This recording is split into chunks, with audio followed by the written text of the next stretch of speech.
Let's do this. The Cult of Hockey podcast by the faithful and for the faithful. I'm David Staples of the Edmonton Journal, and I'm here tonight with Bruce McCurdy. Hey, Bruce. Hey, David, how you doing tonight? Good, Bruce. That was a hell of a game. That was a really exciting hockey game. Hard fought by the Oilers, played at a frantic playoff kind of pace without playoff hitting, perhaps, but certainly everything else about it was playoff quality. What a brawl on the ice. The Oilers lost 1-0 to the Vegas Golden Knights. The grade A shots were 12-5 for the Oilers. Quite a significant edge with a subset of most dangerous 5 alarm shots, 4-2 for the Oilers in our preliminary count. Bruce, this is our two good things, two bad things, two numbers podcast. What is your good thing? Yeah, I'll go with the improving plays of the Oilers as the game went on. And I mean, you can guess what the flip of that is. But after their typical fairly meh first period, Edmonton took over this game. And second, they generated a lot of chances, but not a lot of shots because they kept woofing their shots. And then in the third period, they just completely dominated, out shooting Vegas 16-2 with the McDavid-Draisaitl line reunited. And you can question the coach's logic on doing that, but to me, it was pretty apparent that those two guys are a lot more dangerous together than they were apart on this night. And, Vegas has their hands full stopping either one of the two with sort of normal human line mates. But when they were together, and especially McDavid ramped up his game quite a bit in the third, I thought. And Edmonton just took it over, and they did everything but put the biscuit in the basket, which they never could solve Aiden Hill from start to finish. And Hill had a good game, and he got some bounces, and he got some breaks, and he got some defense play in front of him, and he got the win. The shutout and the win. Vegas sure did park the bus in the third, eh? They just packed in that slot. And they are an outstanding defensive hockey team. I think Jack Michaels talked about them being the best third period team. And I'm thinking that is a team that holds, when they get a lead, they hold it, unlike certain other teams. And you can see why, Bruce. They park the bus, but they also within their zone system, they pressure the puck carrier.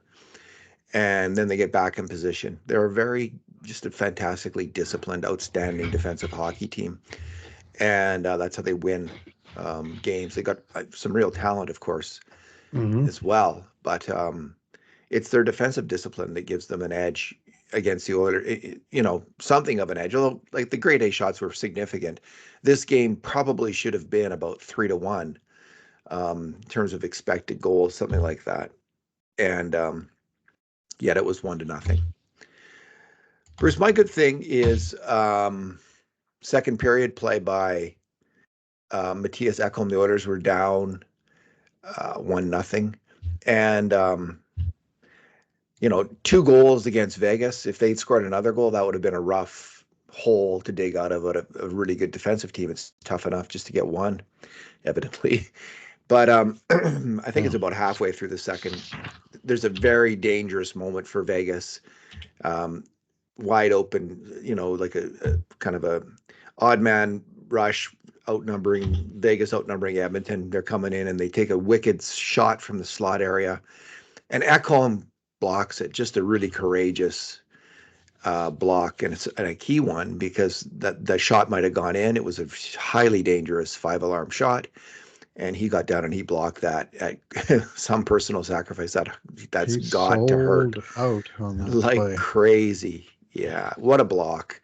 And to me, the reason I'm picking it, there was a number of fantastic plays. There was McDavid, for instance, right at the end, chasing down Eichel, trying to score an empty net goal, which was absolutely, fantastic desperation play. But this game was marked by that kind of commitment by the Oilers. They really had a great game. And we're unlucky not to get at least 1 point out of it, but that's hockey. I'll talk. You said expected goals. Well, You said 3-1. Here's what Natural Stat Trick has it for, and this is for the whole 60 minutes, including all the power plays, right? But also including a 6-on-5 time. 1.13 for Vegas, 3.02 for Edmonton. Well, there Sounds you like a go. 3-1 score to me, but Skinner basically held them to 1 like you would expect, and Hill stopped everything, and Oilers just couldn't solve him. Fourth time they've been shut out this year already. 4 times shut out with this offense. Wow. And a 5th time where they scored an absolute garbage time goal in Columbus with like 25 seconds left to turn a 6-0 loss into a 6-1 loss, or that would have been a shutout. I mean, it was everything but. Anyway, it seems odd that this team could get. It's like last year they got shut out 3 times all year. The year before, 2 times all year, and they're already up to 4. Well, the difference might be the power play between this year and last year. That's one difference, but There's not no for lack of difference tonight. trying, not for lack of trying tonight. Yeah, no power plays. There might have been with such a pell-mell game. You might think there might be something that might have been called against Vegas, for The instance. sticks were in the lanes and they were deflecting pucks. I didn't, like I thought it was pretty clean. I didn't detect I a did lot too, of actually. trips. Yeah. Didn't see a lot of trips and hooks and sort of iffy, you know. They could have called some ticky tack, I guess, because I mean they were checking one another. The one time I got a little bit kind of browned off was when Janmark tried to feed the puck to Henrique in the slot, and he got taken down pretty hard from behind, and that didn't look entirely legal. But at that point, the die was cast. They weren't calling nothing. Indeed. What's your bad thing, Bruce? Yeah, I gotta go with the goal against.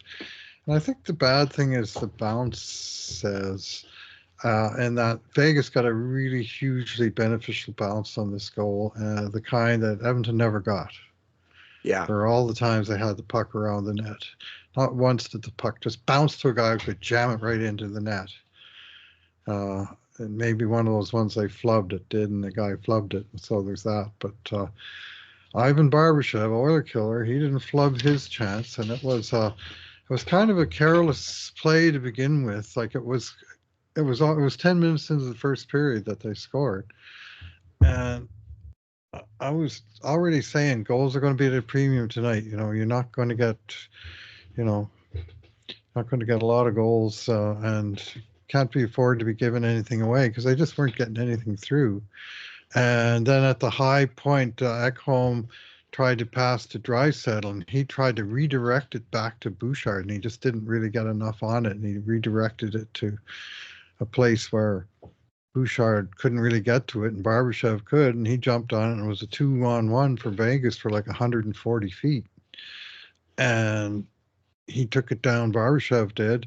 Bouchard played it, I thought, really well. He timed his slide perfectly to block. Barbashev tried to make the pass across to, I don't know who the other guy was because the puck never reached him.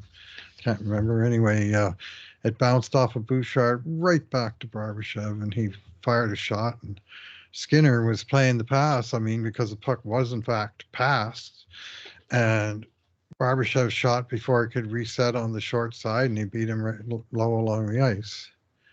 So, of course, there's some out there blaming Stu Skinner for the 1-0 loss, and sorry, folks, I'm not having that.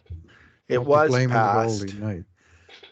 The puck was passed. A save would have been nice. Let's be honest. If he had a stick down, if he played it slightly different. And the puck went bounce left to right, back to the left, and then right on the net and in. Yeah. Yeah, I guess it's the way it's let in with he just seems like the stick not on the ice, for instance. It's just a little frustrating. He's but going it's a this tough way, play. David. Then I he's got to understand. come back this way. Yeah, but it's like we saw Sorokin from the Islanders so strong covering off the bottom of the net. We've seen goalies who are better than Skinner, and it just of course it's my wife reminded me today, like, what does Sorokin make and what does Skinner make? You I made know, that same point and got pilloried for it. Sorokin's a it's star and Skinner's, he's, yeah, like the Oilers you have decided this is what they're paying, and so he's not Sorokin pay level and he's not Sorokin caliber, and he doesn't make all the Sorokin saves, and so this was one of them, and you know, fingers crossed, he only led in one tonight, and someone thought he was the second star of the game. I didn't, but um, the formula, he's David, he's the he's formula. played he's played okay in some like he was good in against Colorado, obviously, and really good, and it's a tough play.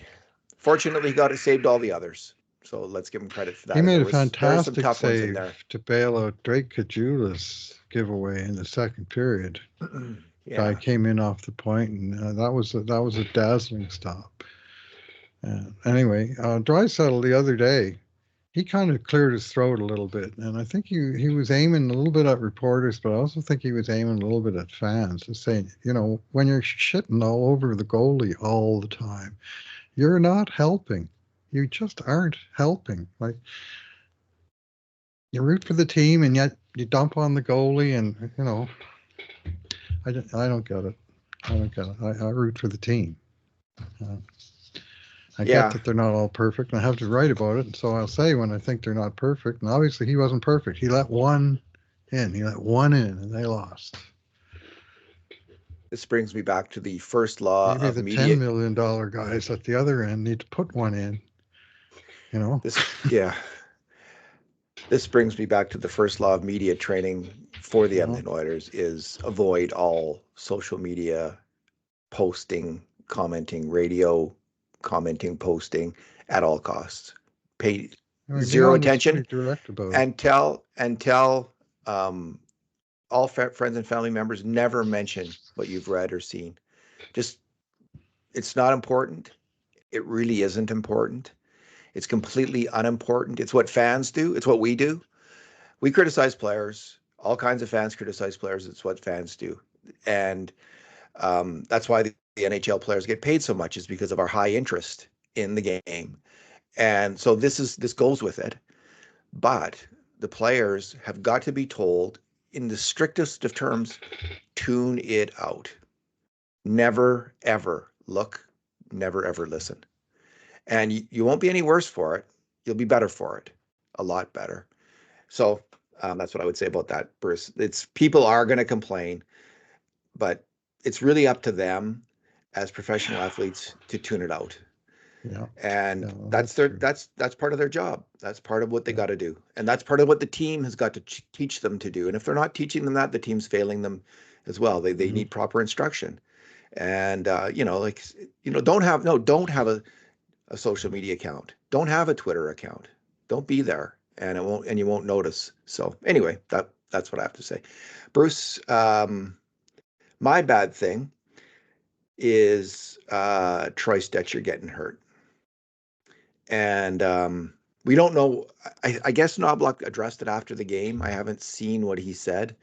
I'm guessing. I'm Talked just to him, and go ahead. sounded like he was going to be all right. That was my guess too. It's just this has happened twice now. First with Nurse and now with Stetcher.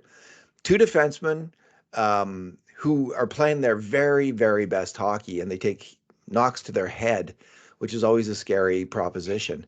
So I'm glad Stetcher's better. Man, he has been playing great. He had his best game against Colorado. He was playing well tonight, and glad to hear that he's fine. I really do think, as with Nurse, the more I think about this with Nurse, the key for both of these players was getting healthy. And as they got healthy, they started to play really well, like they're capable of, like they've done in the past. And Stetcher is just really, really going great guns. If for a defenseman who makes what $1 million a year or whatever it is he makes, um, 787,500. that's a good find for the Oilers because that guy can play when he's healthy, and looks like his foot is healed up and he's good to go, or his ankle or whatever it was with the cyst.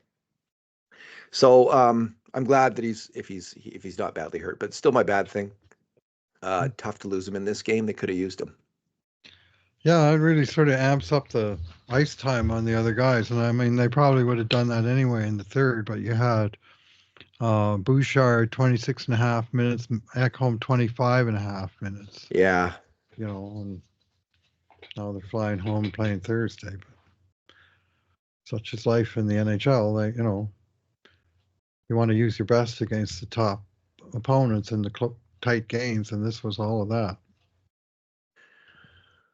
Alrighty. What's your number, Bruce? Yeah, I'm going to go with number 5. This was the 5th time in the history of the National Hockey League that a game featured 1 or fewer goals and 0 penalties.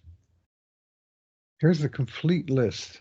January 2nd, 1918, Montreal Wanderers against Canadiens. January 5th, 1918, same week, Wanderers versus Toronto Arenas, 2 games in a row, I think, maybe for the Wanderers. February 9th, 1924, Hamilton Tigers versus Toronto St. Pat's. I mean, we're talking ancient history here. And then February 20th, 1944, this is sort of the modern version of this game. Toronto Maple Leafs versus Chicago Blackhawks. 1944 was the last one. Here we are, 2024, 80 years later. And it's finally happened again where a penalty-free game also was virtually a goal-free game. And it wasn't an assist-free game. The only goal that was scored was unassisted. David, this is the tiniest summary I've ever seen. It's got 1 goal, nobody in the assist column, and just zeros and zeros under the penalties, right? Like the rest of it isn't even part of it. It's just the very top sort of third of the page or quarter of the page that has the full summary of this game. 1 name. And of course, it's a Fagan, and of course, the Oilers come out of it with 0 points. Those were very old dates. I think did they have like 7 players on the ice for those 1918 games? Well, they there had was a no lot of high-scoring games. There was a lot of high-scoring games that year. Joe Malone scored 5 goals in, I think, 4 different games. Okay. But not these games, because when they decided they were going to check, they checked. And there was, anyway, so it's a you want to call old-fashioned hockey. Well, I'll call 1918 pretty old-fashioned. They played with rugby rules. 2 of the games were in World War I, and one of them was during World War II. Jeez. That's fascinating. I would never have guessed that. I thought that would have been fairly, not that unusual. Penalty-free games are they almost never happen. I can't remember the last one where no penalties were called. Not even a coincidental. Enough. Nothing. Fair enough. So and it's a combination of the 2. There you go. Well, it was a rare thing, and I'm not even criticizing the refs. I thought they mostly got it right. They let them play because they were playing. It wasn't like a physical. There wasn't like vicious stuff going on. The hits were Edmonton actually out hit Vegas 12-6. Vegas had 6 hits in this game. Fascinating. Well, they don't want to take penalties, I guess. Yeah, that's but they were just all over Edmonton like a wet blanket in terms of covering the defensive zone. And that Braden McNabb, well, man, he's hard to get around.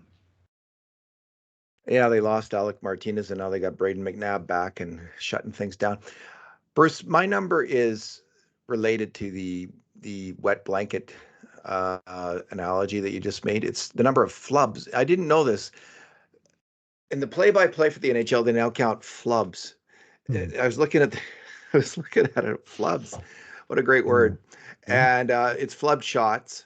And there were 7, 4 for Edmonton, 3 for Vegas.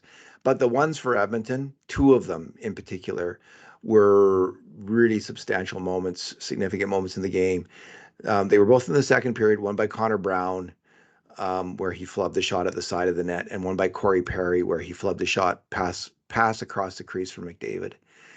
2 absolutely brilliant, maybe the most dangerous moments in terms of scoring a goal for the Oilers. And Brown's, when you look at the replays, a little harder. Perry's, I don't know. I'm not a big and fan to of go. Perry on the top line with Draisaitl and McDavid, but he did flub that shot, and Brown flubbed. And if you don't finish, if you don't get those on net, like people wonder why. I don't know if flubs are counted as, like on a natural stat trick, if they count flubs as Shot big attempts, as they're wide shots. That generally dangerous. they're Yeah, treated like wide shot. I don't know yeah, about like high danger. That's a good yeah. question. They may well. I mean, they If were they're treated as dangerous a plays. high dangerous shot, they are dangerous plays, man. But that is a Uh, bummer when yeah. you flub that shot. It's a big letdown for the team, and this is one of the reasons we don't count missed shots in terms of the most significant activities in a game, because you can't score if you don't get it on net. And Perry and Brown failed to do so in big moments, and the Oilers failed to score a goal this game. Brown had two flubs in the second period. He It was a did, problem. yeah, They just weren't able to get their stick on the puck and you know finish a play. yeah. So, Bruce, what's the next game? Thursday, Thursday back at Columbus. home. In fact, they're at home for the whole right up to Christmas. They've only got one road game Ooh, and a stack of home games. One road game's at Minnesota. I'll warn you. But the home games, starting with Columbus, who got shut out in Calgary tonight.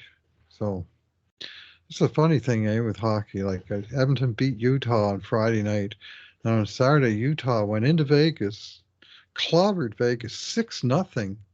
Made them look like a bunch of rank amateurs, and then tonight Vegas turns around and beats Edmonton. So all three teams won one, lost one in that particular set of games. And sometimes it's the sting of the embarrassment of losing 6-0. And Vegas thought we're way better than that. We're going to come out and we're going to play our asses off against the Oilers, and they did, and they won. the Um, teams are close. They're all well, very close. looks There's like even the best playoff from the worst. matchup There's to not me. that much separating them, and you're going to have this. It's just it's a 3-2 league, and it's a close league. It's a 3 2.5 goal league, and it's just super close. And it's a salary cap NHL, and this is what it breeds. And it's an amateur draft NHL, which redistributes talents to team like the Edmonton Oilers, getting McDavid and Draisaitl and Nurse and Nugent Hopkins. So Bouchard, with all But top 10 picks. So this is in how it any works. given game, the better team is not that likely to win because I mean, obviously they're more likely to win than the other team, but it's not like they're slam dunk to win like a dominant team in other sports is has a much higher win rate. But in the NHL, the goals are so few, and sometimes there's so much randomness There really is, isn't there? involved in the goals. Some team outplays the other guys, but the other guys get a couple of Californians, and the goalie stands on the head, and you hit a couple of pipes, and you flub a shot or two, and next thing you know, you're on the short end of a game you deserve to win.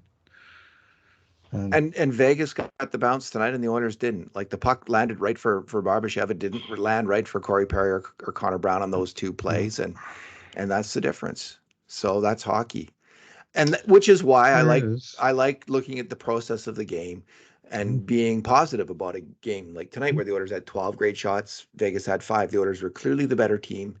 Yeah, Just didn't work out. That happens, and it doesn't take away from that actually being a fantastic hockey game for the right. Oilers, and just overall, it was highly entertaining. Yeah, well, here's an idea for the Oilers. Let's start bringing it from the first minute There you go. of these games. There's too many first periods, David, where they just don't score. Like way over half the first periods this year, the Oilers haven't got even one goal. If you average three a game, you're averaging one a period. But the first period, game after game, they're shooting blanks. When you get three shots in the period, well, you can't really expect many goals. Indeed. Bruce, it's getting late. You got some game Yeah, grades to look write, at so some let's grades to call it a write. night. Thanks for Yeah, I'm going talking to write tonight. them just like this game summary. There's not a lot to report on some of these guys Yeah, in terms of activity. influence on the game that was so scrambly and tight. And anyway, we'll soldier through it. Thanks for talking tonight, Bruce. Thanks for listening, everyone. And in the meantime, and in between times, this has been another edition of the Cult of Hockey podcast.